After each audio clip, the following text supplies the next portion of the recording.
So a little while back I played a season in online divisions using Southampton, and I came up with this formation that worked pretty well, at least offensively. In the course of the season I managed to score 2.5 goals per game using this team, which I think is pretty good, considering Southampton is a 3.5-star team. And they don't have that much depth, like offensively, they only have like 2 or 3 really good players. So I want to share the tactic with you. I'm gonna share also the defensive tactic, so you know what not to do, because I also conceded a bunch of goals. And it's not gonna be a too long video, I'm just gonna show you the tactics, the instructions, and talk a little bit about how I played, and which players you need to use in each position.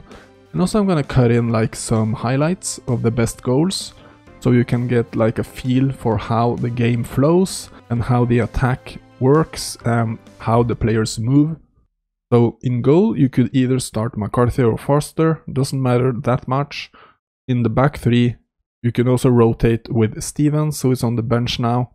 Almost doesn't matter who you start in the back three. One obvious like drawback of this formation is that you're not able to use Ryan Bertrand.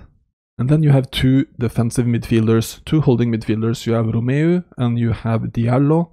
So you basically have like a really solid block in front of your goal. You have 5 players only focused on defending basically. And then in front you have the 5 attacking players. You have James Ward-Prowse, who is basically the deep lying playmaker here.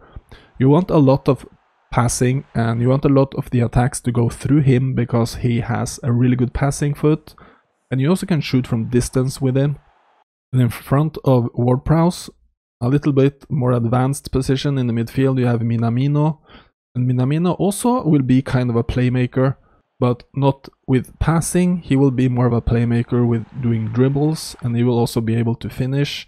He will move a lot up and inside the box because he's a whole player. So those 2 in the midfield are really important. You almost need to start them even though they are on orange, because they are so important you can't replace them with anyone else. And then on the wing, on the left wing, you have Redmond. You could also start Genepo there. And on the right wing you have Theo Walcott. You can also use Armstrong there. And up front you have Danny Ings. And the nice thing about Ings is he's not only really good at scoring goals, but you can also do double touches with him. And he is a decent passer as well, so you can pass the ball to him and he will be able to make these short through passes or short layoffs to the wingers or to Minamino. And on the bench obviously you have Che Adams and you also have Obafemi.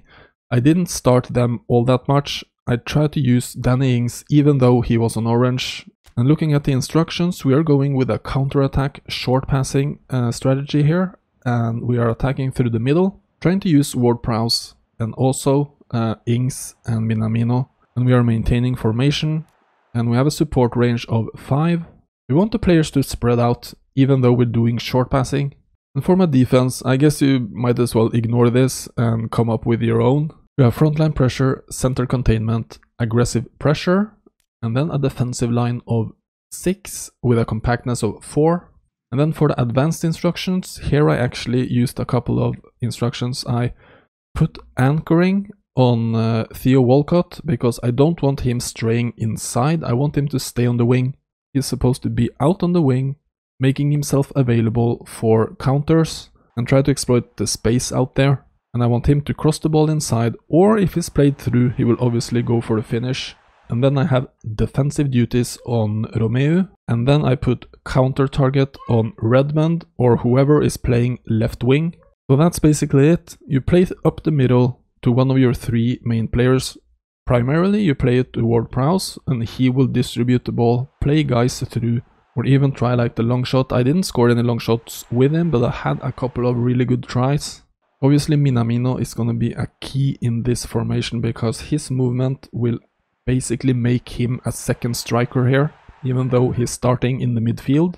So that's basically it. It's not gonna be like a super long video here.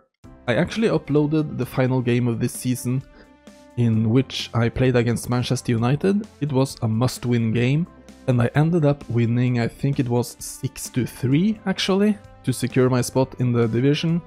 If you want to check out some extended highlights and some extended gameplay with this formation, you can check out that video. I will link to it in the comments. I want to thank you so much for watching, and I will see you in the next one.